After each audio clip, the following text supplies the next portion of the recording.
Maharashtra today 24 news सत्य परिस्थितीचा सविस्तर आढावा।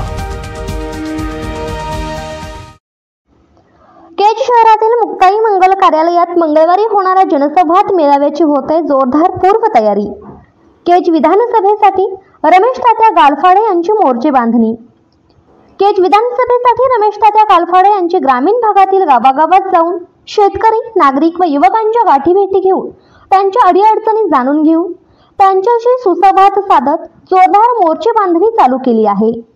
केज शहरातील मुक्ताई मंगल कार्यालयात मंगळवारी होणाऱ्या जनसंवाद मेळाव्याची जोरदार पूर्वतयारी चालू आहे।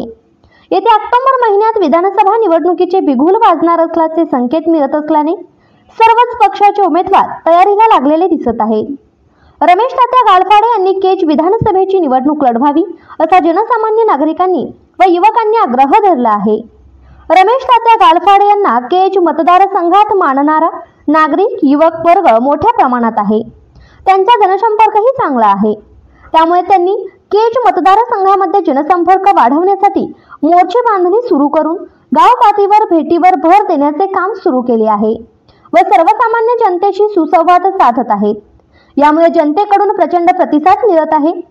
येत्या ऑक्टोबर महिन्यात विधानसभा निवडणुकीचे रणशिंग फुंकले जाणार असल्याचे संकेत मिळत असल्याने त्याच पार्श्वभूमीवर रमेश गालफाडे यांनी जनसंपर्क वाढवला आहे।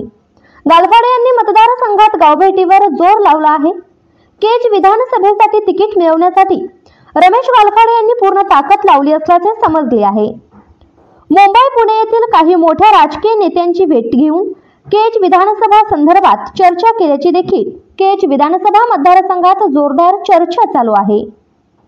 रमेश गालफाडे गेल्या अनेक दिवसांपासून केज अंबेजोगाई विधानसभा मतदारसंघात मतदार बांधवांच्या गाठीभेटी घेताना दिसत आहेत। रमेश गालफाडे यांनी मतदारसंघातील जनतेसाठी जनसंवाद मेळावा दिनांक 30 जुलै 2024 रोजी मुक्ताई फंक्शन हॉल, भवानी चौक, केज येथे ठेवण्यात आला आहे।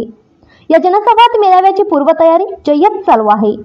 या जनसंवाद मेळाव्यासाठी केज मतदारसंघातील शेतकरी, युवक, नागरिक, विद्यार्थी मोठ्या संख्येने उपस्थित राहणार आहेत, अशी माहिती आमच्या प्रतिनिधींशी बोलताना रमेश गालफाडे यांनी दिली आहे।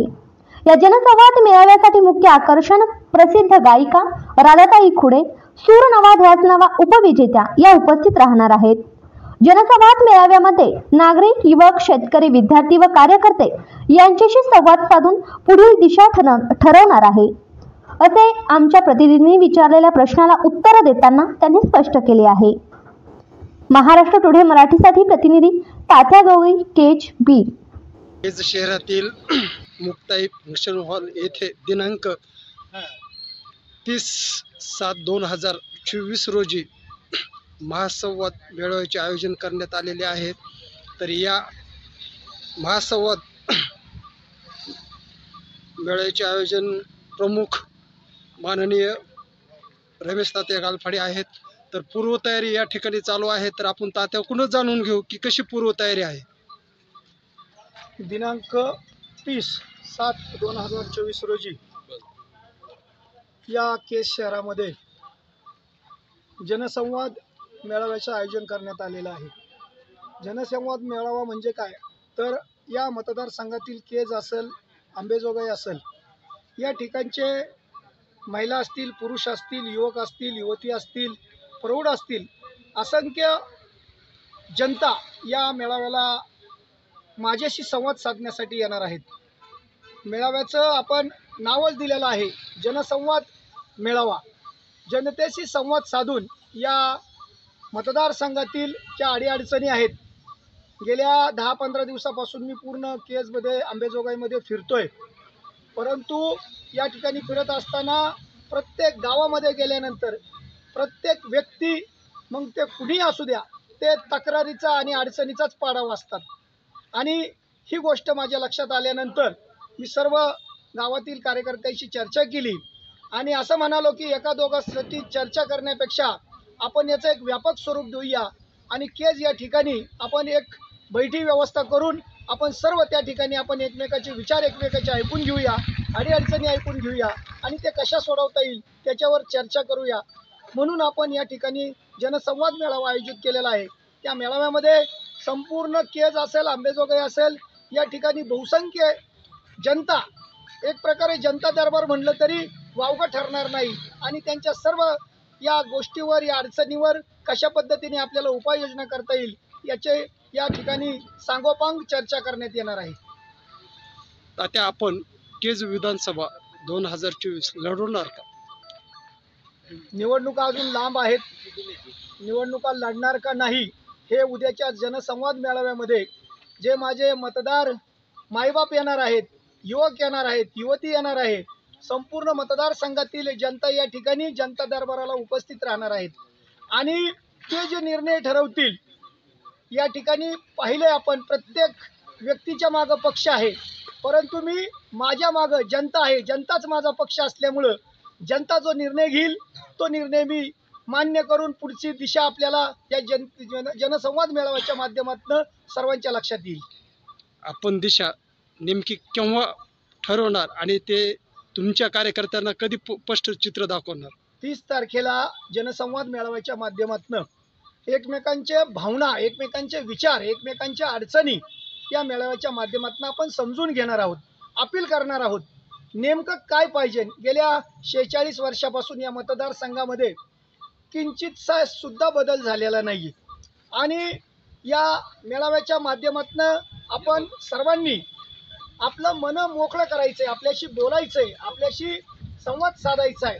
या अडचणी कशा सोडवता येतील, मग छोटे छोटे प्रश्न असतील याच्यावर खऱ्या अर्थानं आमदार या लोकांचा लोकप्रतिनिधी म्हणून काम करत असतो, तर क्षुल्लक गोष्टी ह्या चुटकी सरशी सुटत असतात, परंतु इथल्या लोकप्रतिनिधीला याची खरंच मला असं वाटतंय की इच्छाशक्ती नसल्यामुळं ह्या प्रश्न, हे अडचणी जशाच्या तशा अजूनही आहेत. उद्या भविष्यामध्ये काही भूमिका मांडायच्या असतील तर जनतेशी चर्चा करून, जनतेशी विचारविनिमय करून या जनसंवाद मेळाव्याच्या माध्यमातून आपल्याला याची उत्तरं स्पष्टपणे उद्याच्या मेळाव्याच्या माध्यमातून पाहायला मिळतील. केज मतदारसंघामध्ये अनेक ग्रामीण भागातील गावोगाव आज तागायत आपले जे दौरे चालू आहेत त्या माध्यमातून आपल्याला नागरिकांचा कसा पाठिंबा मिळत आहे? मी गेल्या 15 दिवसापासून या मतदारसंघात फिरत असताना छोटे छोटे प्रश्न म्हणजे शेतकऱ्याचा सगळ्यात ज्वलंत प्रश्न म्हणजे डीपी लाईटचा प्रश्न. प्रत्येक गावामध्ये असे काही प्रश्न आहेत की त्या ठिकाणची डीपी खराब झालेली आहे. त्या डीपीकडं महानगर विद्युत विभागाचा कुठलाही माणूस फिरकत नाही. वेळोवेळी फोन करून देखील त्याची दखल घेतली जात नाही. आणि हा झाला डीपीच्या विजेच्या संदर्भातला प्रश्न. पीक कर्जाच्या काही गोष्टी माझ्या समोर आलेल्या आहेत, पीक विम्याच्या गोष्टी आलेल्या आहेत. आज पाऊस असं वाटत होतं की चांगला पडतोय, परंतु पावसाची सातत्य पाहत असताना अशी भीती निर्माण झालेली आहे की ही पिकं पाण्याखाली गेल्यानंतर पिकं धोक्यात आलेली आहेत आणि पर्जन्यमान जास्त झाल्यामुळं ही पिकं देखील जातात का काय, ही देखील शेतकऱ्यांची भीती या ठिकाणी मला पाहायला मिळते. विद्यार्थ्यांचे प्रश्न आहेत, युवतीचे प्रश्न आहेत. सर्वात मोठा भेडसावणारा प्रश्न म्हणजे युवकांचा प्रश्न. या ठिकाणी या इथल्या लोकप्रतिनिधी कुठल्याही प्रकारचा उद्योगधंदा या ठिकाणी आणलेला नाही. म्हणून या ग्रामीण भागातनं, या केज असेल, आंबेजोगाई असेल, या ठिकाणचे युवक पुणे मुंबईसारख्या शहरामध्ये जातात. ग्रॅज्युएट असतील, टेक्निकल इन्स्टिट्यूटमध्ये काम करणाऱ्या लोकांना सुद्धा बिगारीचं काम करावं लागायला लागले. आणि म्हणून या ठिकाणच्या सर्व लोकांची चर्चा केल्यानंतर असं निदर्शनास येते की या ठिकाणी आपल्याला या जनसंवाद मेळाव्याच्या माध्यमातून या प्रश्नावर फोकस करून उकल करण्याचा प्रयत्न करू आणि सोडवायचा प्रयत्न करू. तुमच्या आणि माझ्या मदतीनं या प्रश्नाची कशी सोडवणूक करता येईल ही जनसंवाद मेळाव्याच्या माध्यमातून आपल्याला पाहावयास मिळेल. आजच महाराष्ट्र टुडे 24 न्यूजला सबस्क्राईब करा आणि सत्य परिस्थितीचा सविस्तर आढावा पहा.